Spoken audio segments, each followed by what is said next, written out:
Hi everyone, in front of me I've got ITEL S25 and let me share with you how to enable the Google backup on this device. So let's start with opening the settings, and here we have to scroll down to the very bottom to find the system. Then let's tap on the backup to Google Drive and tap on next. Tap on add account.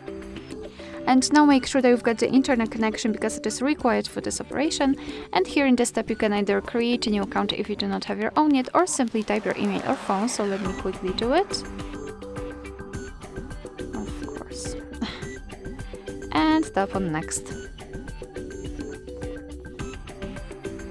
So here we have to enter the password, and let me do this out of the screen.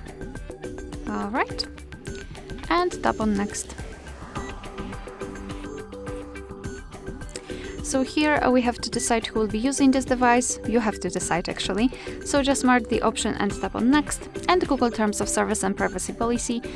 So you can read them, just tap on them and learn more. And tap on I agree after reading. Let's tap on the specific backup account, and here you can decide what kind of data you want to backup, so photos and videos or other device data or both. Just mark the options and then tap on confirm. Tap on manage backup, and here we've got our backup section where we can check how much space we've got left. We can manage the storage, so for example remove some unnecessary files. Under it we've got backup details, so we can check what has already been backed up, and advanced settings, and I highly recommend to keep this option turned off so you can avoid some charges. So to finish everything, simply tap on backup now and your device is backing up the data. Alright, so that will be all. Thank you so much for watching. Please hit the subscribe button and leave the thumbs up.